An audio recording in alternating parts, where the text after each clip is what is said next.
तो dynamic RLS बनाने के लिए हमें कुछ सेटअप बनाने पड़ते हैं। डायनेमिक आरएलएस ऐसे नहीं बन जाता। तो पहले क्या करेंगे, इधर आ जाते हैं, डेटा में आ जाते हैं अपने पीपल के टेबल पे आ गए।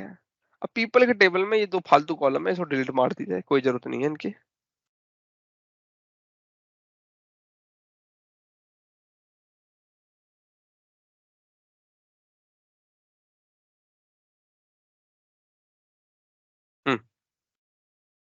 ओके, इस डेटा को मैं कॉपी कर लेता हूँ। ठीक है, ये सबसे सिंपलेस्ट अप्रोच है डायनेमिक आरएलएस की, पर हर बार ये वर्क नहीं करती। मतलब ये सिनेरियो पर डिपेंड करता है कि वर्क करेगी कि नहीं करेगी। अब एक काम करते हैं, इसको हटा दिया।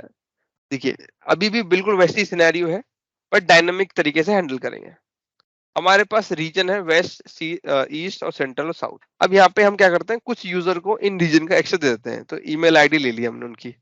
तो पहले हम क्या करेंगे, वेस्ट रीजन का एक्सेस तो राकेश जी का एक्सेस हमने इनको दे दिया, और राकेश जी का एक्सेस हमने यहाँ पे सेंट्रल को भी दे दिया, और साहू जी को ईस्ट का दे देते हैं। ये रहे साहू जी।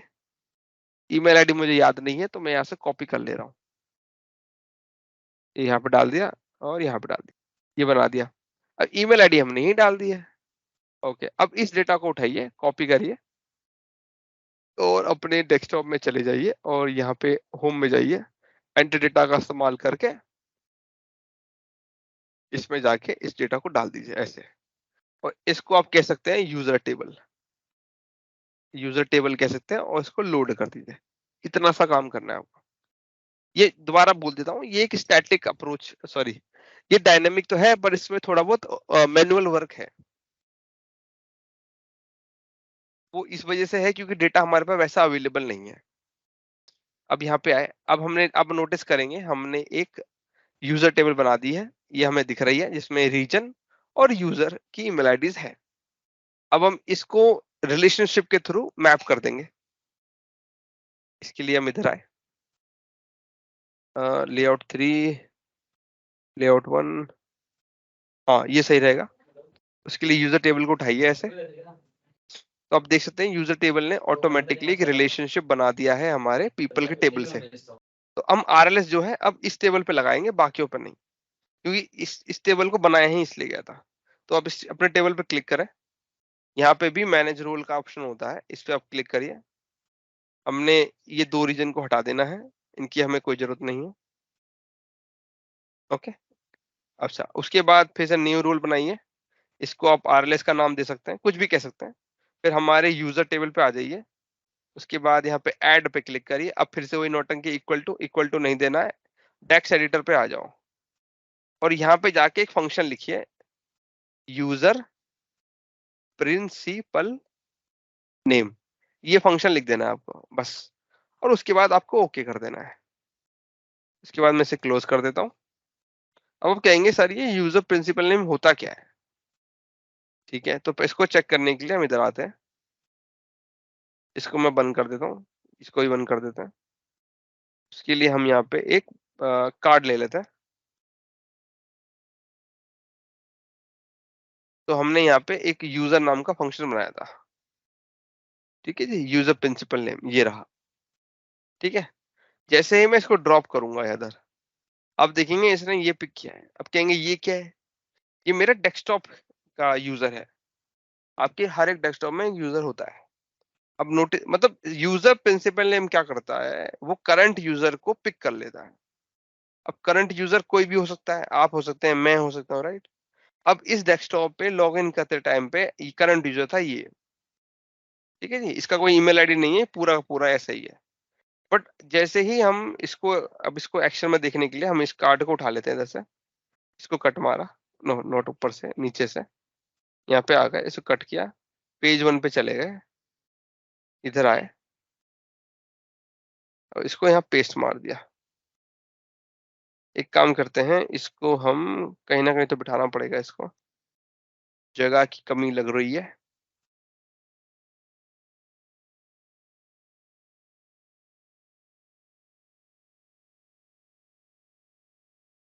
ठीक है, इसको बंद कर देते हैं, सिर्फ इतना सा सेक्शन ही रख लेते हैं।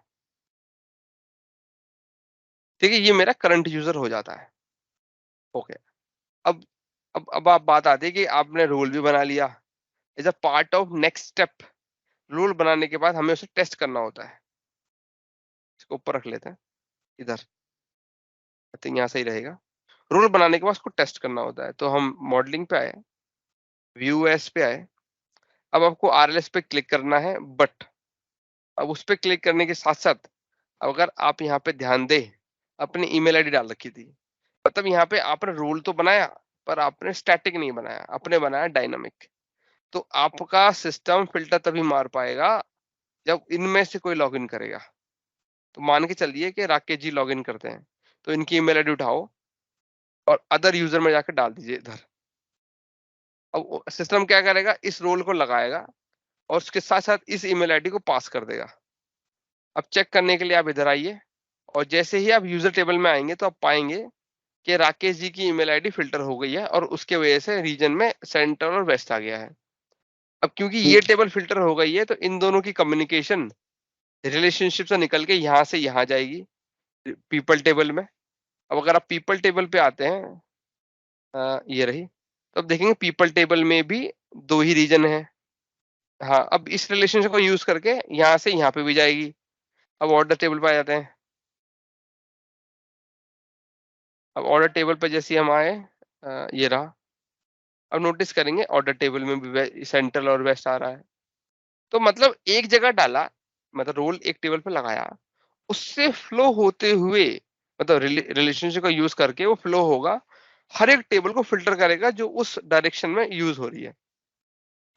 अब यहाँ पे क्या होता है, इस टेबल से यहाँ गया, यहाँ से यहाँ गया, तो इसको फिल्टर किया, पर यहाँ से ना इधर आ पाएगा ना नीचे जा पाएगा, क्योंकि ये मैनी साइड है, मैनी साइड फिल्टर नहीं कर पाती। अब यहाँ पे रिलेशनशिप का जो आपको सिखाया था वो आपको यहाँ पे यूज करना है उसको। ओके, एक से रिपीट बताइए, दोबारा बताइए क्या बोला आपने। अच्छा मैं ये बोल रहा हूँ कि आपको मैंने जो रिलेशनशिप सिखाई थी आपको मॉडलिंग के टाइम पे, उसी चीज को आपको यहाँ पे लेवरेज करना है, उसको इसका फायदा उठाना है। अब उसकी अंडरस्टैंडिंग होगी तभी आप समझ पाएंगे कि कैसे ये इसको फिल्टर कर रहा है, कैसे ये इसको फिल्टर कर पा रहा है। करेक्ट। हमने आरएलएस लगाया इस पे, फिर उसके बाद टेस्ट किया। टेस्ट करने के बाद जैसे ही जब टेस्ट किया तो सिस्टम ने इसको फिल्टर मारा, इनडायरेक्टली ये भी फिल्टर हो गया, इनडायरेक्टली ये भी फिल्टर हो गया। इवेंचुअली हमें फिल्टर इसको करना था, ऑर्डर टेबल को, ना इसको करना था ना इसको करना था, पर असर हमें यहाँ चाहिए जो कि था, हो गया। जो कि हो गया। हो गया। और इवेंचुअली आपका रिजल्ट आ गया। तो मतलब अब यहाँ पे नोटिस करिए राकेश जी का ईमेल आईडी भी आ रही है। चेक करने के लिए अब मैं अगर साहू जी की ईमेल आईडी ले लूं, अब नोटिस करिएगा, वीएस पे जाते हैं, अदर में जाके ये पास कर दिया अपने ऐसे और ओके कर दिया। अब साहू जी की आगे डेटा आ गया। अब इसको हम बंद कर देते हैं। अगर बंद कर दूंगा तो डिफॉल्ट यूजर है वही आ जाएगा।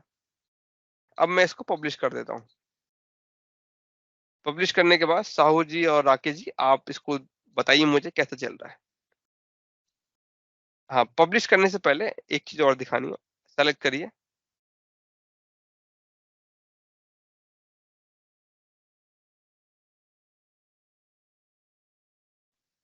ऐसे गॉट इट कर लेते हैं।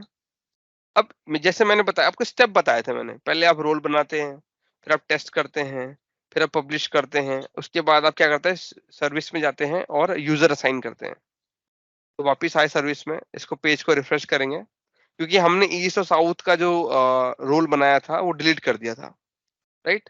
तो हमको वापस अब डाल नए वाले रोल के अंदर वो ईमेल आईडी डालनी है। जैसे राकेश जी का ईमेल आईडी डाल देते हैं, हाँ, और साहू जी की, ये देखिए, और ऐड कर दिया। ये जरूरी स्टेप है, ये करना जरूरी है। हो गया, अच्छा ये भी सेव हो गया। अब टेस्ट करना चाहे तो कर लें, अदरवाइज छोड़ दें। ओके, अब ये मेरी तरफ से सारा सेटअप हो चुका है। अब राकेश जी और साहू जी आप अपनी तरफ से टेस्ट करिए और बताइए, दिखाइए, स्क्रीन शेयर करिए, बताइए। पूरा विंडो रिफ्रेश करिए सर, ब्राउजर ब्राउजर, चीजें पूरा नया बन गया ना अब। हाँ, सेंट्रल ठीक है, वेस्ट हो गया। तो और आपको मेरा यहाँ पे सेंटर और नाम भी आ वेस्ट, रहा है। आपका नाम भी आ रहा है। ठीक है हाँ साहू जी, जी। आपका नंबर आया, आप बताइए। मैं यहाँ स्टॉप करता हूँ तब। देखिए, यहाँ पे एक चीज जरूरी है, आप सभी से बोल रहा हूँ, आरएलएस की अगर प्रैक्टिस करनी है आपको, तो आपको एक दूसरे का साथ देना पड़ेगा। तो जी सर। मैं मतलब आप लोगों को एक दूसरे के साथ बैठना पड़ेगा। तो साहू जी, राकेश जी, यानी कमल जी, दूसरे को यूजर बनना पड़ेगा, दैट मीन्स। हाँ, एक को एडमिन और एक को यूजर बनना पड़ेगा, बिल्कुल सही। तो आप देख लीजिए किसको प्रैक्टिस करनी है, कब करनी है, अपना टाइम वगैरह निकालिए और प्रैक्टिस कर सकते हैं। अकेले में तो फिर वो डेस्कटॉप पे हो सकता है, आप ज्यादा कुछ कर नहीं सकते। पूरा पेज रिफ्रेश करिए सर, ऊपर से। इनके पास भी 2 आने चाहिए, 1 आ रहा है इनके पास। आ तो गया हाँ, साउथ ईस्ट में, अब नहीं, रिफ्रेश नहीं किया था ना इसलिए। पहले एक आ रहा था ना। हाँ, ठीक है सर। तो हाँ, टेस्ट हो नहीं, गया सक्सेसफुल। हाँ जी सर, तो ये बताइए सर। डायनेमिक था बेसिकली। ये डायनेमिक डायनेमिक का। डायनेमिक बोलने का वजह क्या है, मतलब क्योंकि अ, हाँ, अगर इसे डायनेमिक तो नहीं था, ये तो आप काइंड ऑफ स्टैटिक ही था। हमने तो डिफाइन कर दिया था कि इस ईस्ट के लिए बिल्कुल ये बिल्कुल। रहेगा। ये तो हाँ, स्टैटिक है, करेक्ट। माना ये थोड़ा एडवांस स्टैटिक है। हाँ, बिल्कुल सही कह रहे हैं। अब देखिए, मैं अभी बताऊंगा डायनेमिक कैसे होगा, अभी बताते हैं। अब यहाँ पे क्या करते हैं हम लोग, अभी डायनेमिक कैसे हुआ। अब आरएलएस बन चुका है, सेटअप हो चुका है, सर्विस में भी चला गया। अब इसमें ना एक छोटा चेंज कर देते हैं हम लोग। इस डेटा में मैं एक काम करता हूँ, साहू जी को एक रीजन का एक्सेस और दे देता हूँ, जो है सेंट्रल का। इसको उठाओ और यहाँ पेस्ट मार दो, और यहाँ पे साहू जी का नाम उठाओ, डाल दो। तो इसका मतलब ये हुआ कि साहू जी के पास 3 रीजन का एक्सेस आ गया है। ईस्ट का भी है, साउथ का भी है, सेंट्रल का भी है। और राकेश जी के पास वेस्ट और सेंट्रल का एक्सेस आ जाता है। अब इसको मैं उठाऊंगा, क्योंकि डेटा तो जो मैं उठा रहा हूं, मैं अभी तो फिर एंट्री डेटा का फीचर यूज कर रहा हूं, तो मैं उसी के थ्रू सब कुछ कर रहा हूं। बाकी डेटा में ही चेंज हो रहा है और कुछ चेंज नहीं हो रहा। बाकी चीजें, मतलब एक छोटी चीज और चेंज होगी। रिलेशनशिप यहाँ पे आएंगे, यूजर टेबल में डेटा बदल रहा हूं मैं, या नहीं, ऐसे ही रहने देते हैं। यहाँ पे आ गए, इसको उठाया और पेस्ट मार दिया। तो यहाँ पे आप देखेंगे ये आ गया, साहू जी के बाद 3 रीजन का एक्सेस आ जाता है। तो इसका मतलब है पीछे से ही डेटा नया आ गया। इसके अलावा एक चीज और चेंज करनी पड़ेगी, वह है रिलेशनशिप। अभी एरर आएगा, क्लोज कर देते हैं। वो एरर इसलिए आ रहा है क्योंकि यहाँ पे अभी 1 to 1 का रिलेशनशिप बन रहा है, जो कि रीजन पे बना। बट अगर आप नोटिस करेंगे कि रीजन पे सेंट्रल 2 बार आ गया, तो ये मैनी साइड बन गया, करेक्ट। मेन ही हो गया। तो आपको अब इसको डिलीट करना पड़ेगा। डिलीट करने के बाद आपने जो पावर क्वेरी में चेंजेस किए थे, अब आप उसको अप्लाई कर सकते हैं। हो गया। जैसे रीजन को रीजन जोड़ हाँ देंगे। हाँ, अब इस रीजन को उठाएंगे और इस रीजन से जोड़ देंगे इसको, पर अब ये बन जाएगा 1 to many, जो कि गलत है। अब इसका मतलब ये हुआ कि अगर मैं इस पे फिल्टर मारूंगा, पास नहीं तो करेगा। फिल्टर इधर नहीं जाएगा।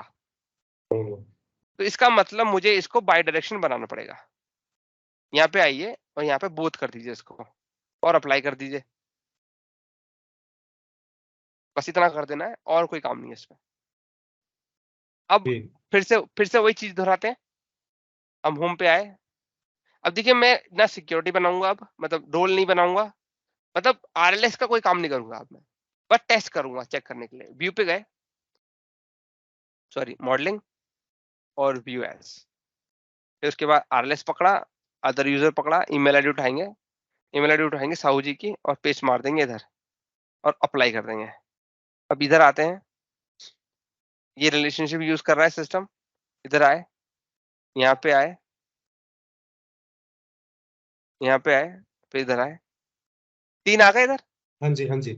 हाँ जी, बट अब आप एक चीज नोटिस करेंगे, यहाँ 3 तो आ गए, पर अगर मैं ध्यान से देखूं, ये अभी भी 4 रीजन दिखा रहा है मेरे को। क्योंकि डेटा में नहीं मारा इसने। है जी, डेटा में नहीं इसने किया फिल्टर। डेटा मैनेज नहीं किया है। नहीं, डेटा में नहीं, इसने फिल्टर नहीं किया इसने। हाँ हाँ, सही बात है। कहने का मतलब है, जब आप इसको फिल्टर कर रहे हैं, भले ही आप बाई डायरेक्शन यूज कर रहे हैं, सिस्टम इसको तो फिल्टर कर रहा है, पर इस फिल्टर को यहाँ पास नहीं कर रहा। अब इधर देखिए, यहाँ पे फिल्टर हुआ, पर अगर मैं पीपल टेबल में आऊं, तो आप नोटिस करेंगे चारों के चारों अभी भी आ रहे हैं। ये एक प्रॉब्लम है इधर, यस, करेक्ट।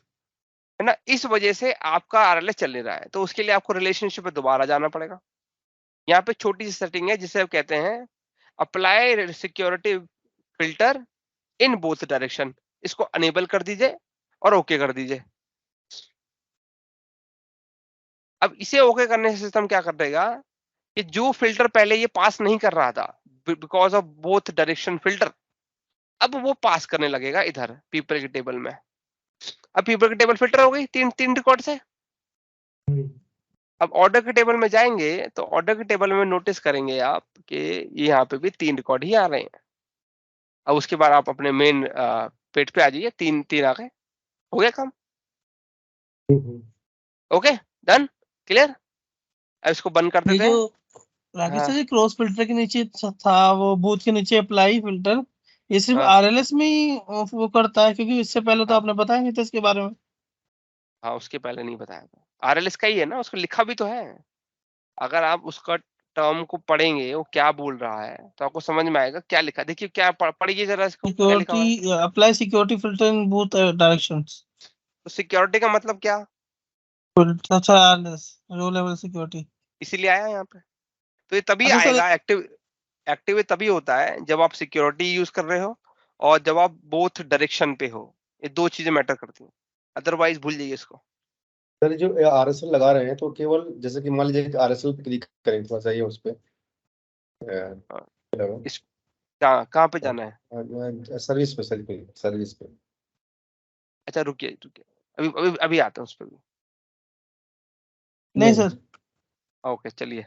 तो इस तरीके से हमने क्या किया, पूरा आरएलएस एक डायनामिक। अब डायनामिक क्यों कहा, आपको समझ में आया साहू जी।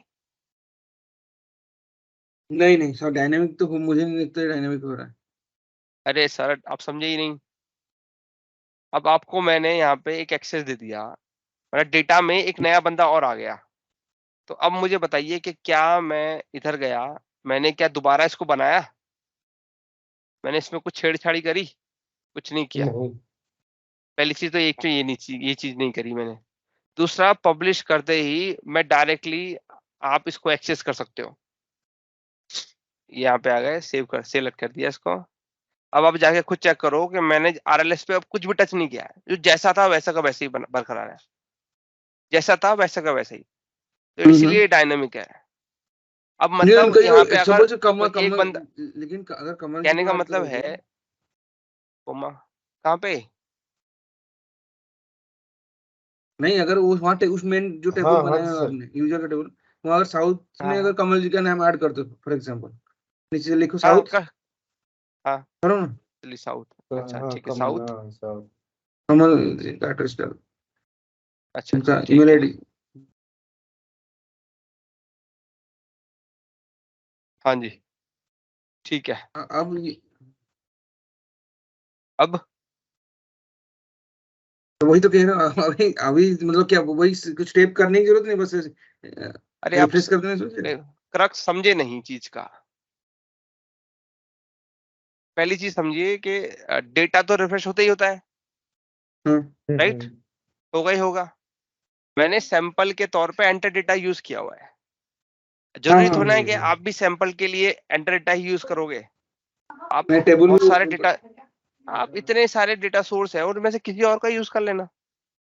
आपका बिजनेस सिनेरियो में SQL सर्वर हो सकता है, ओरेकल हो सकता है, कुछ और हो सकता है, आपका डेटा वहां से भी तो आ सकता है जैसे SQL सर्वर से है ना। डेटा आता है उसमें जैसे हाँ, इंक्रीज होते हैं यूजर टेबल तो कहीं ना कहीं तो बनानी पड़ेगी ना आपको। तो यूजर टेबल में आपने जैसे बताया था 100-150 भी हो सकते हैं, 600 भी हो सकते हैं, ठीक हाँ। है। तो लेकिन हमें पता, मतलब हम ये थोड़ा ना कि भाई एक एक की आईडी क्रिएट करेंगे या उसको उसमें मतलब पावर बीआई में एडिट करेंगे।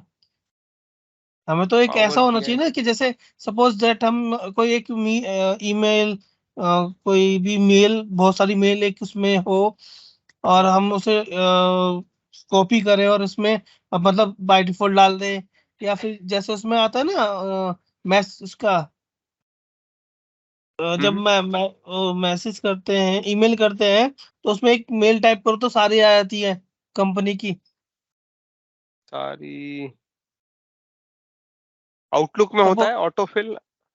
जैसे अगर हम आउटलुक में हैं, ठीक है, हाँ मैं करेक्ट। कहता हूँ मेरे पास उसमें 150 ईमेल है। अब उन हम्म। 150 यानी 150 यूजर्स की ईमेल है, और वो हाँ। मुझे एक्सेल में और पावर बीआई में एंट्री ना करने के बजाय मैं सीधा हम्म, वहीं से उठा लूं, हाँ ये भी कर सकते आउटलुक हैं। में से। अगर आपके, यही तो पॉइंट है यहाँ पे कि अगर आपके पास डेटा ऑलरेडी अवेलेबल है, जैसे छोटा सा एग्जांपल ये होता है, अगर बोला जाए कि हर कंपनी के पास एम्प्लॉय डेटाबेस होता है।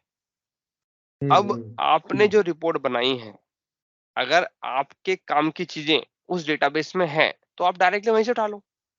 जैसे जो भी एम्प्लॉय होता है वो कहीं ना कहीं लोकेशन से बिलोंग करता है, ठीक है, मान के चलिए वो वेस्ट रीजन, साउथ, सेंट्रल, इनसे बिलोंग करता है। या एम्प्लॉय का डेटाबेस इस तरह से बनाया गया है कि उनके किस लोकेशन पे वो वर्क करते हैं या किस लोकेशन पे उनके प्रोडक्ट सेल होते हैं, वो उसका डेटा भी मेंटेन होता है उधर, राइट, वो मेंटेन होता है। तो डायरेक्टली आप उसी टेबल से ही, उसी टेबल को पावर बीआई में कॉल कर लो ना। तो इसका मतलब ये हुआ कि एक बार पूरा का पूरा डिजाइन आपने बना लिया और वो चल रहा है सर्विस पे। अब कल को क्या हुआ, एक नया सेलमैन आया, सेल्स पर्सन आया, अब उस बंदे को भी आपको रिपोर्ट का एक्सेस देना पड़ेगा, ठीक है, दे दिया। आरएलएस के लिए क्या करोगे, आरएलएस के लिए क्या पूरा बनाओगे, नहीं बनाओगे, सीधा उस एम्प्लॉय डेटाबेस में बंदे का रिकॉर्ड ऐड कर दोगे बस, बंदे का यही तो रिकॉर्ड। कह रहे हैं। आपने ऐड किया जैसे कमल जी का नाम, ओके, हाँ हाँ तो अभी क्या क्या करोगे वो वही मुझे देखना था। जैसे अभी सीधे जाओगे डेटा सोर्स में, मतलब पावर क्वेरी में सोर्स में नाम ऐड कर दोगे, करेक्ट? हाँ हाँ, करेक्ट करेक्ट, फिर मैनुअली एंट्री डाटा है, टेबल नहीं तो हाँ नहीं है कि हाँ, रिफ्रेश कर करेक्ट देना। करेक्ट है, करेक्ट, उसके ऐसे ही बाद करूंगा मैं। उसके बाद जो, हाँ वो तो कर उसके दिया, बाद उसके बाद पब्लिश कर दूंगा, बताइए। पब्लिश कर दूंगा। रिलेशनशिप सब कुछ ओके हो, ऑलरेडी है सब हाँ, कुछ, मैं इसके ठीक है। बाद रिलेशनशिप नहीं मतलब छेड़ने मेन्यू वाला। डिपेंडिंग बोथ, हाँ, वो जैसा है अभी वैसे आपने कर रहेगा। दिया डायनेमिक हाँ, ये बोथ। डायनामिक हो गया है, डायनामिक यहाँ पे। अच्छा, डायनामिक किस चीज को बोल रहे हैं हम लोग, आरएलएस को डायनामिक बोल रहे हैं या डेटा एंट्री को डायनामिक बोल रहे हैं, बताइए। आरएलएस को डायनामिक कर रहा है ना। हाँ, तो मैं तो आरएलएस को डायनामिक बोल रहा हूँ ना, डेटा एंट्री को हाँ तो मैंने रिलेस, बोला नहीं। तो आरएलएस को तो नहीं, छू ही नहीं रहा मैं, और जिसको मैं हाँ छू ही वही नहीं बात। रहा तो, और वो ऑटोमेटिकली साहू जी एडजस्ट कर एक्चुअली रहा है। इन्होंने, राकेश सर ने क्या करा है, जिस जो जैसे अभी मेरी आपने मेल आईडी डलवाई है कमल नाम से, तो वो क्या करेंगे, पावर बीआई में जाके उसे रिफ्रेश कर देंगे या एडिट कर देंगे, ठीक है, तो वो बाय डिफॉल्ट डायनेमिक बन गया। एक्चुअली क्या था, पहले जब स्टार्टिंग में आरएलएस करा था तो उसमें क्या था, राकेश सर ने ईस्ट का आपकी आपके नाम ईमेल आईडी को से ईस्ट को वो करा था, प्रिफेर करा था, और साउथ राकेश जी की आईडी से साउथ को करा था। तो वो डायनेमिक नहीं था, ये डायनेमिक है।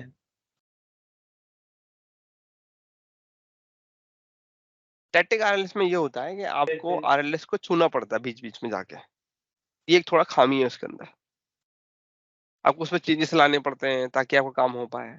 पर डायनेमिक में क्या होता है, आप एक बार बना लेते हैं, उसके बाद डेटा आए या जाए, कम हो या बढ़े, आरएलएस अपने आप को ऑटोमेटिकली एडजस्ट कर लेता है, ठीक है जी, क्योंकि उसकी टेबल एडजस्ट हो जाती है ना, तो सब कुछ उसके हिसाब से होता है। अच्छा ठीक है, तो जैसे मैंने बताया यहाँ पे हमने कुछ रिकॉर्ड ऐड करे, साहू जी का एक रिकॉर्ड डाल दिया। उसके बाद हमने सिर्फ मोटे मोटी चीजें जो बताई है चेंज करने के लिए, जो जरूरी है, जो स्टार्टिंग में ही होनी चाहिए थी। स्टार्टिंग में मैं इसलिए नहीं बताता क्योंकि मेरे को हर चीज स्टेप बाय स्टेप बतानी होती है, नहीं तो आप लोग कंफ्यूज हो सकते हो, बेटर कि मैं स्टेप बाय स्टेप ही बताऊं। इस वजह से पहले 1 to 1 था, उसके बाद डेटा डेटा आया, उसके बाद ये 1 to many बना। उसके बाद मैंने बताया कि ये इसको फिल्टर नहीं कर पाए, उसके बाद फिर मैंने वो अप्लाई अप्लाई सिक्योरिटी वाला ऑप्शन बताया, तब जाके आप देख लो कि इससे इसके ये यूजर टेबल यहाँ से होते हुए इसको ऑर्डर को टेबल को फिल्टर कर पा रही है, ओके। बट इसी बीच में हमने आरएलएस नहीं छेड़ा, आरएलएस जो पहले बनाया था वो अभी भी बरकरार है। अब मैं इसको पब्लिश कर देता हूँ और टेस्ट के तौर पे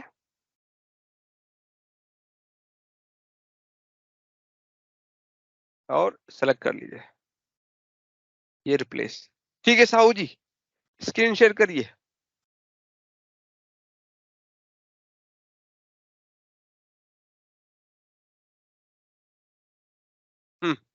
स्क्रीन शेयर करिए सर।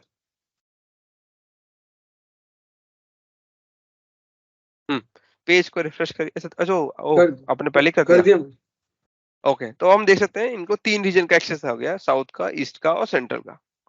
अब मैं अगर एक रिकॉर्ड और डाल दूं तो अब उनके पास चारों रीजन का एक्सेस आ जाएगा।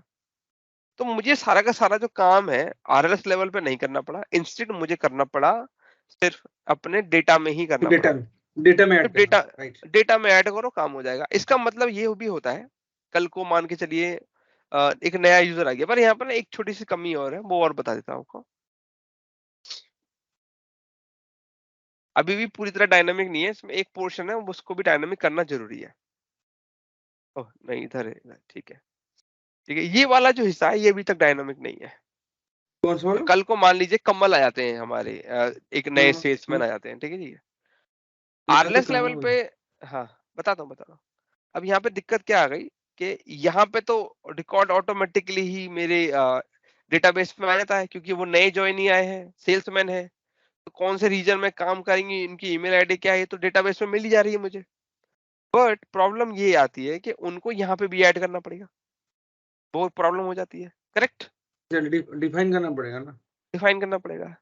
तो ऐसा क्या करें कि भाई यूजर को यहाँ डालना भी ना पड़े, ऐसा क्या करें कि यूजर को यहाँ डालना ही ना पड़े, मतलब पावर बीआई लेवल पे कोई काम ही ना करना पड़े, सब कुछ ऑटोमेटिक हो जाए।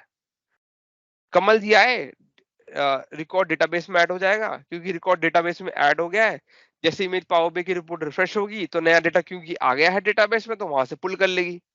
पहला ऑटोमेशन हो गया है। दूसरा ऑटोमेशन यहाँ चाहिए कि यहाँ पे ऐसा क्या जुगाड़ लगाएं कि कमल जी ऑटोमेटिकली यहाँ पे ऐड हो जाए, उनको ऐड ही ना करना पड़े, है ना? कैसा रहेगा जी, बताइए। बढ़िया। अच्छा बढ़िया रहेगा, रहेगा। लेकिन अब प्रॉब्लम ये आ रही थी कि इस एरिया को डायनेमिक कैसे बनाया जाए कि कमल जी भी ऐड हो जाए इसके अंदर। तो उसके लिए हमें क्या करना पड़ेगा, यहाँ पे पहले हमने ईमेल आईडी डाली थी, ईमेल आईडी की जगह पे हम यहाँ पे ग्रुप भी डाल सकते हैं।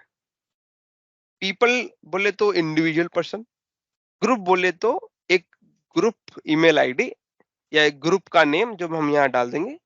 और उस ग्रुप में जब भी लोग आएंगे, ऐड होंगे या रिमूव होंगे, तो क्योंकि हमने ग्रुप को एक्सेस दे रखा है, तो सिस्टम उस ग्रुप में जो ईमेल आईडी बची हुई है उन्हीं के हिसाब से ही एक्सेस देगा। अब आप पूछेंगे ग्रुप बनाएंगे कैसे? ओके, ग्रुप बनाना देखते हैं। तो ग्रुप बनाने के लिए आपको जाना पड़ेगा अज्योर एक्टिव डायरेक्टरी में जाना पड़ेगा। तो उसके लिए आप एक नया टैब खोलेंगे, अज्योर एक्टिव डायरेक्टरी, ये है, इसको ओपन करिए।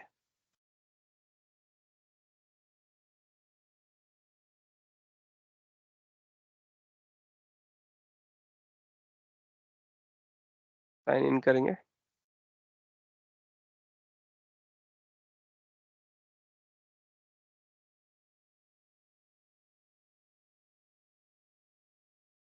ठीक है, तो ये खुल गया आपका अज्योर एक्टिव, मतलब ये खुला है अज्योर का पोर्टल। यहाँ पे ये एक्टिव डायरेक्टरी, इस पे क्लिक करेंगे। मतलब इस एक्टिव डायरेक्टरी से ही आप सबकी ईमेल आईडी बनती है, मतलब एक यूजर का जो काम होता है सारा यहीं पे होता है, ठीक है जी। अब यहाँ पे आप नोटिस करेंगे मेरे को यहाँ ईमेल आईडी नहीं डालनी, यहाँ पे ग्रुप डालनी है। तो अब यहाँ पे ग्रुप बनाने के लिए आपको ग्रुप पे क्लिक करना पड़ेगा। ये मैं एक्टिव डायरेक्टरी में आ गया, यूजर, और ये नीचे बॉटम में ग्रुप, इस पे क्लिक किया मैंने। उसके बाद ये न्यू ग्रुप है, इसको इसको क्या करें, ये एक्यूरा है, चलिए कोई बात नहीं, न्यू ग्रुप पे ऐसे क्लिक कर दीजिए। उसके बाद ग्रुप टाइप में सिक्योरिटी है, इसका मतलब ये हुआ कि इस ग्रुप को हम बोलेंगे सिक्योरिटी ग्रुप। इसका जो नाम होता है वो होता है सिक्योरिटी ग्रुप। ग्रुप को कोई नाम देना पड़ेगा, तो हम इसे कहेंगे पावर बीआई RLS टेस्टिंग, इसको ये पूरा नाम दे दिया हमने, ठीक है जी। कोई डिस्क्रिप्शन देना चाहे तो दे सकते हैं, वैसे जरूरत तो होनी होती है। For testing RLS, assigned members, owner तो मैं ही हूँ, और मेंबर, अब आपको जब भी कोई बंदा ऐड करना है तो आपको मेंबर में ऐड करना है। आप अगर ऑनर में ऐड कर दोगे तो वो ऑनर भी अपनी तरफ से नए बंदे ऐड या कम कम ज्यादा कर सकता है, इसका मतलब। अरे ये विश्वदीप कैसे सर आ गए इसके थे? लिए माइक्रोसॉफ्ट एक्टिव डायरेक्टरी होनी चाहिए अज्योर की। हाँ सर, होनी चाहिए सर। चलिए आगे चलते हैं। तो हमने मेंबर्स पे गए, ऐड मेंबर इस पे क्लिक किया। अब यहाँ पे हम यूजर ऐड करेंगे, जैसे साहू जी ऐड किए पहले, तो ऐड कर दिया। फिर यहाँ पे कमल जी ऐड किए, कर दिया। फिर एक मिनट इसको बंद कर देते हैं। तो जैसे जैसे मैं ऊपर क्लिक कर रहा हूँ नीचे बंदे ऐड हो रहे हैं। राकेश जी, तो ये राकेश जी हैं, तीनों यूजर ऐड कर दिए, और साथ में संजना जी भी ऐड कर देते हैं। ऐड कर दिया, तो चारों यूजर आ गए। आने के बाद आप यहाँ पे सेलेक्ट पे क्लिक करिए, जैसे आप करेंगे आप देखिएगा 4 मेंबर सेलेक्टेड, उसके बाद क्लिक पे क्रिएट कर दीजिए, तो आपके यूजर बन चुके हैं। अब सर्च मारेंगे अगर आप RLS के नाम पे तो आपको आपका ग्रुप यहाँ दिख जाएगा। ओके, तो ये आपका ग्रुप है। अब मान के चलिए कल आप कहते हैं कि मुझे इस ग्रुप में नए बंदे ऐड करने हैं, कोई बात नहीं, इस पे क्लिक करिए। क्लिक करने के बाद आप यहाँ पे मेंबर पे आ जाइए और ऐड मेंबर पे क्लिक करिए, बंदे ऐड करिए। अब एक ग्रुप का नाम उठाइए, यहाँ पे कॉपी करिए और यहाँ पे जाके पेस्ट कर दीजिए, जैसे आ गया ना, इसको ऐड करिए, ये आ गया। उसके बाद अब इन दोनों की जरूरत नहीं है, इन दोनों को हटा दीजिए यहाँ से और सेव कर दीजिए। ठीक है, अब क्योंकि ग्रुप को दे रखा है एक्सेस, तो उस ग्रुप में 1 2 3 कुछ भी हो सकता है। अभी डायनेमिक हो चुका है, कल को नया बंदा आएगा तो उसको ऑटोमेटिकली RLS में वो ग्रुप की वजह से ऐड हो जाएगा। तो बंदे को कहाँ ऐड करना है, तो एक चीज हमेशा समझो, एक चीज हमेशा समझो, जब भी कोई नया बंदा आता है तो उसकी ईमेल आईडी बनती है, तो ईमेल आईडी बनेगी तो उस बंदे को ईमेल आईडी यहाँ पे हम डाल सकते हैं, इसका मतलब। बिल्कुल बिल्कुल। अब क्योंकि वो सेल्स का बंदा है और सेल्स का हमारे पे एक एम्प्लॉय डेटाबेस है, वहां पे भी उसका रिकॉर्ड ऐड होगा। आगे अब फिर आगे बढ़ते हैं कहानी को लेके। अब ये भी हो चुका है, तो इसको डायनेमिक बनाने के लिए पहले एम्प्लॉय का डेटाबेस आपके डेटाबेस में ऐड हुआ, RLS लेवल पे कोई टच नहीं हुआ है। फिर हमने ना रिपोर्ट पब्लिश करनी है कि जैसे डेटा यहाँ आएगा, आपकी शेड्यूल रिफ्रेश से होते हुए डेटा आपके रिपोर्ट में चला जाएगा। अब क्योंकि नया यूजर है, उसको ऐड करने की जरूरत नहीं पड़ेगी क्योंकि वो इस ग्रुप में एडेड है, राइट। अब क्योंकि उस ग्रुप में एडेड है और ग्रुप को ही एक्सेस दे रखा है, तो मतलब ग्रुप में जितने बंदे हैं उनके पास ऑलरेडी एक्सेस है, राइट। अब बस एक चीज और रह जाती है, अब क्योंकि नया बंदा है, पावर BI में एक्सेस हो ना हो ये भी प्रॉब्लम हो सकती है। तो आपको क्या करना है, आपको RLS में आना है और उस बंदे की यहाँ पे मैनेज एक्सेस में जाके इन सबको हटा देना है और यहाँ आके यहाँ पे उस ग्रुप को डाल देना है और फिर ऐड कर देना है, बस। अब क्या हुआ, इस वर्कस्पेस में भी डायनेमिकली यूजर को व्यूअर का एक्सेस मिल जाता है। इन सबको हटा दीजिए यहाँ से, और हटेगा कैसे, इधर जाना पड़ेगा। साहू जी को हटाया ऐसे करके, ऐसे यहाँ पे इनको हटा दिया, यहाँ पे जाके इनको हटा दिया। सिर्फ एक एडमिन है और एक ग्रुप को एक्सेस है। अब उसके बाद अब साहू जी आप ओपन करिए और चेक करिए, राकेश जी आप भी चेक करिए। नहीं, ये कुछ सिक्योरिटी सिस्टम दिख रहा है। स्क्रीन शेयर करिए, तो दिख रही है। हम्म। अच्छा 1 मिनट रुकिए। हाँ, क्या प्रॉब्लम आ रही है बताइए। कुछ कह रहा है कि RLS में कुछ चेंजेस हुआ है। हाँ, तो आप ब्राउजर को reports refresh can not be viewed browser को रिफ्रेश कर दीजिए सर।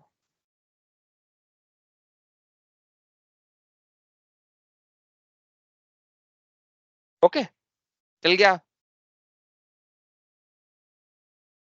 ये हमारे। ग्रुप में ग्रुप को एलोकेट किए, फिर उस ग्रुप में हाँ। जितने भी इंडिविजुअली को जितना रीजन का एलोकेट हुआ उसी को सिर्फ इतना ही दिखेगा। हाँ हाँ हाँ, करेक्ट। ना सबको सेम दिखेगा? नहीं, सबको सेम नहीं दिखेगा। अच्छा अच्छा अच्छा, मतलब वो ग्रुप को RLS के होगा क्या, देखिए होगा क्या, आपने ग्रुप में बंदे डाल दिए, 4 बंदे डाल दिए। हाँ। उन 4 बंदे को पहले तो आपने वर्क स्पेस पहले स्क्रीन शेयर करके दिखा दें। तो आपने क्या किया, पहले आपने एक ग्रुप बनाया, ये है वो ग्रुप, बंदे ऐड कर दिए। कल को आप चाहें तो 4 बंदे और नए डालें, 5 बंदे और नए डालें, या एग्जिस्टिंग 4-5 बंदे ही उड़ा दें, कर सकते हैं। हो जाता है ऐसा, तो आना जाना तो लगा रहता है। अब आपको ये सब चीजें ग्रुप क्यों बनाया, ताकि चीजें डायनेमिकली हैंडल हो सके। अब बार बार तो वर्क स्पेस का एक्सेस देना लेना तो कर नहीं सकते आप, राइट। और क्योंकि अगर आपने इसको अगर मैनुअल बना दिया तो आपके लिए सरदर्दी हो जाएगी। मैनेज एक्सेस में जाके अगर मैं बंदे मैन्युअली ऐड और रिमूव करना लग जाऊं तो इसमें एक प्रॉब्लम है।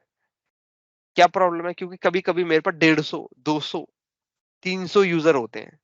अब उतने लिस्ट में अगर मुझे ढूंढना पड़े तो मेरे लिए सरदर्दी हो सकती है। उस लिस्ट में मुझे चेंजेस करना पड़े तो मेरे लिए सरदर्दी हो सकती है, गलती भी हो सकती है मुझसे। तो इसलिए ये काम खुद ना करके, पावर BI डेवलपर खुद ना करके, वो एक सिक्योरिटी ग्रुप की रिक्वेस्ट करता है। उस ग्रुप में बंदे ऐड करवा लेता है और अपने सरदर्दी हटा लेता है। तो हम क्या करेंगे, यहाँ पे बंदों को एक्सेस ना देके उस ग्रुप को एक्सेस दे देते हैं। अब इस ग्रुप को एक्सेस दे दिया है, अब इस ग्रुप को हमने व्यू का एक्सेस दिया है, मतलब ये ग्रुप में जितने भी बंदे होंगे वो इस रिपोर्ट या डैशबोर्ड में आके अपनी रिपोर्ट को देख सकते हैं और उनको सिर्फ व्यू का एक्सेस है। अब यहाँ पे जितने बंदे भले ही 1 हो, 2 हो, 3 हो, 4 हो, वो इसको एक्सेस कर सकते हैं। हमने यहाँ पे डाल दिया। उसके अलावा हमने इन यूजर को आरएलएस की सिक्योरिटी में भी डाला है, इधर सेम ग्रुप को। अब इसको यहाँ डालने की वजह ये है क्योंकि अगर आप इसे नहीं डालेंगे तो आपका यूजर प्रिंसिपल आपका जो आरएलएस ढंग से चल नहीं पाता, उसको ये चाहिए ही चाहिए, उसको ये चाहिए चाहिए। आपने यहाँ ग्रुप डाल दिया, अब जैसे ही यूजर लॉगिन करेगा उसकी ईमेल आईडी पकड़ेगा सिस्टम, इस रोल के आगे चेक करेगा कि उसे कहाँ लगाना है। उसके बाद वो उस रोल को उठा के ईमेल आईडी लेगा और ईमेल आईडी से यहाँ पे फिल्टर मारेगा और यहाँ पे फिल्टर मारने के बाद इवेंचुअली ऑर्डर्स के टेबल में फिल्टर मारेगा और उसके बाद आपको फिर रिपोर्ट दिखाएगा। ये होता है पूरा काम ऐसे। जी, अब बताइए कोई सवाल? अगर सपोज कीजिए हमारे पास कोई कहता है कि ये एक्सेल है, एक्सेल है, एक्सेल ठीक है, में सो ईमेल आईडी है, ओनली ईमेल आईडी। समझा नहीं, मतलब एक्सेल में लिस्ट ऑफ यूजर है, आप उसका एक ग्रुप एक्सेल बनाना में चाहते हैं। 100 ईमेल्स आईडी हैं यूजर्स की, अलग हाँ अलग, ठीक है। हाँ हाँ और उसका जो ग्रुप है, जैसे हमने पावर बीआई में किया था, क्रिएट करा था हमने, टेबल हाँ बनाई थी, उसमें वो हम्म, एडिट करी थी। लेकिन मैं हाँ कहता हूँ कि मैं एज्योर से लेना चाहता हूँ, तो ऐसा हो सकता है? अज्योर से लेना चाहते हैं, मतलब एक्सेल का इस्तेमाल करके अज्योर में ग्रुप बनाना चाहते हैं। हाँ जी। यहाँ पे एक आ भी रहा है, देखिए आप यहाँ पे जाएं, बल्क ऑपरेशन पे जाएं, इंपोर्ट मेंबर्स पे जाएं, यहाँ पे जाके अपलोड योर सीएसवी फाइल, मतलब एक्सेल तो सपोर्टेड नहीं है, सीएसवी उठा सकते हैं आप। सीएसवी है। अब सीएसवी कैसी होनी चाहिए, आपको यहाँ पे आना पड़ेगा। दोबारा बोलता हूँ, ठीक है। अब आपको जो फॉर एग्जांपल आपने कहा एक्सेल में आपके पास कुछ 100 यूजर हैं, ठीक है जी। आपने अब आपको वो 100 यूजर की एक सीएसवी फाइल बनानी है। अब सीएसवी फाइल दिखनी कैसे चाहिए, तो उसके लिए एक टेम्पलेट इन्होंने दे रखा है यहाँ पे, इसको आप डाउनलोड कर लीजिए। इस टेम्पलेट के अंदर सारी के सारी यूजर डाल दीजिए अपने। तो आप क्या करेंगे, यहाँ पे ये सारे के सारे यूजर उठाइए ऐसे और यहाँ पेस्ट मारा, पेस्ट तो नहीं ले रहा तो वैल्यू पेस्ट कर दिया, ठीक है जी। उसके बाद इसको सेव कर दिया ऐसे करके, यूजर डाल दिया इधर, ये सेव कर दिया। उसके बाद यहाँ चले गए। अब उसके लिए पहले मुझे इनको हटाना नहीं पड़ेगा, कमल जी, साहू जी, राकेश जी, इनको हम यहाँ से हटा देते हैं। यस कर दिया। उसके बाद अपलोड पे गए, डाउनलोड पे गए, वही वाली फाइल इंपोर्ट मार दी, हो गई फाइल अपलोड हो गया, फिर सबमिट मार दिया इधर। अब कह रहा है प्रोग्रेस चल रही है, click here to view the status of each operation. अच्छा, अब दिखा रहा है, ये कहाँ दिखा रहा है भाई, कह रहा है कंप्लीटेड विद 3 एरर, 3 एरर मिले हैं इसको, ये रहे एरर। अच्छा, कह रहा है रिक्वेस्ट गलत डाली है आपने। अब अगर मैं फिर से इस वाले मैं ग्रुप पे आया, मेंबर पे गया, तो बंदे इसने डाल दिए, एरर भी दी पर बंदे डाल दिए। स्टैटिक आरएलएस देख लिया हमने, डायनामिक आरएलएस देख लिया। अच्छा, अब डायनामिक आरएलएस में हमारे पास ये 2 फंक्शन है, एक है यूजर प्रिंसिपल नेम और एक है यूजर नेम। आपको हमेशा हमेशा यूजर प्रिंसिपल नेम ही यूज करना है। यूजर नेम जो है उसके बारे में नीचे लिखा हुआ है, मतलब कब लगाना चाहिए। यूजर नेम जो फॉर्मेट है वो हमेशा ऐसा आता है, डोमेन/यूजर नेम। अपने इस तरह के फॉर्मेट जनरली जब आप वीडीआई पे काम करते हैं, वर्चुअल मशीन पे काम करते हैं, तो वहां पे इस तरह के डोमेन नेम/यूजर नेम दिखते हैं। अगर आपका यूजर प्रिंसिपल नेम चल नहीं पा रहा है क्योंकि उसका मेंटेनेंस, या कह सकते हैं कि आपको जो आरएलएस है आपको इस तरह के फॉर्मेट पे चलानी है। जनरली ये होता है जब आप जब भी आरएलएस लगाते हैं, यूजर प्रिंसिपल नेम लगाते हैं, वो आपको ईमेल आईडी रिटर्न करके देता है। पर आपकी ऑर्गेनाइजेशन कहती है कि हमें ईमेल आईडी पे नहीं चलाना है, राइट, हमें ईमेल आईडी पे नहीं चलाना है, हमें इस फॉर्मेट पे चलाना है, डोमेन/यूजर नेम। तब आपको यूजर नेम यूज करना पड़ेगा। Otherwise most number of time आप यूजर प्रिंसिपल नेम पे ही चलाते हो। बट एक प्रॉब्लम और है यूजर नेम के साथ, ये हमेशा डेस्कटॉप पे चलता है, समझे? यूजर नेम हमेशा डेस्कटॉप पे चलता है, सर्विस पे नहीं चलेगा, तो वहां तो भूल जाए आप। ठीक है, with in power service and server. तो कहने का मतलब यही हुआ कि आपको हमेशा यूजर प्रिंसिपल नेम ही यूज करना है। इंटरव्यू में ये क्वेश्चन जरूर आता है कि यूजर नेम और user principal name, sorry user name और यूजर प्रिंसिपल नेम में क्या फर्क है?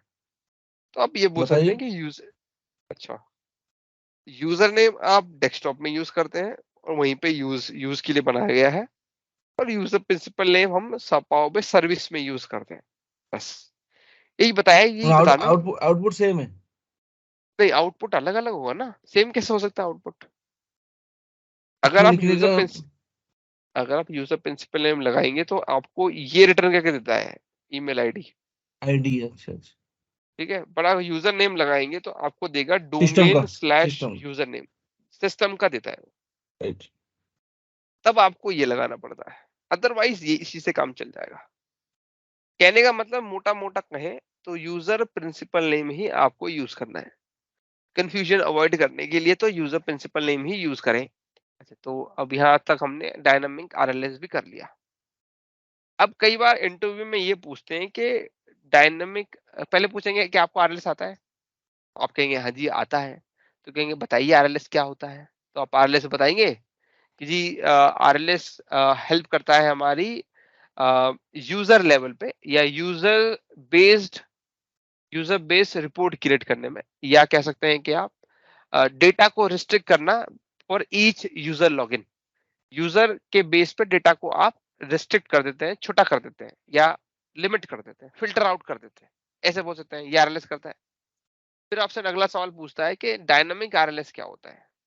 तो आपको डायनामिक आरएलएस के केस में उनको बताना है कि डायनामिक आरएलएस में हम हमारा जो स्टैटिक आरएलएस की जो अप्रोच है उसको डायनामिकली हैंडल करते हैं, जिसमें हम एक रोल बनाते हैं और उसी एक रोल से हम पूरा का पूरा आरएलएस अचीव करते हैं, एक रोल से, जिसमें हम एक यूजर टेबल बनाते हैं, राइट, और उस यूजर टेबल में हम अपने आरएलएस की कंडीशन और उन कंडीशन के कॉरेस्पॉन्डिंग ईमेल आईडी को रखते हैं, बस। और उसी पूरे फ्लो से हम पूरा आरएलएस चलाते हैं अपना, जिसे हम कहते हैं डायनामिक आरएलएस। या अगर आप इसका आंसर ना दे पाए तो बेटर मैं कहूंगा जो स्टेप हमने अभी किया डायनामिक आरएलएस में, आप अगर उसे वो भी बता देंगे तो भी काम चल जाएगा। और ये स्टेप आप तभी बता पाएंगे जब आपने इसको थोड़ा बहुत पढ़ा हो। या डायनामिक एनालिसिस का अगर मोटा मोटा बोला जाए तो आप बोल सकते हैं जिसमें हम डायनामिकली यूजर को डेटा का एक्सेस देते हैं basis available data in the user table. मतलब यूजर टेबल में जो डेटा अवेलेबल है उसके हिसाब से यूजर को डेटा का एक्सेस दिया जाता है, बस। और जिसमें हम एक डेक्स फंक्शन का इस्तेमाल करते हैं, यूजर प्रिंसिपल नेम। ये हो गया मोटा मोटा आपका डायनामिक आरएलएस। अब अगला जो आता है हायरार्की बेस्ड आरएलएस।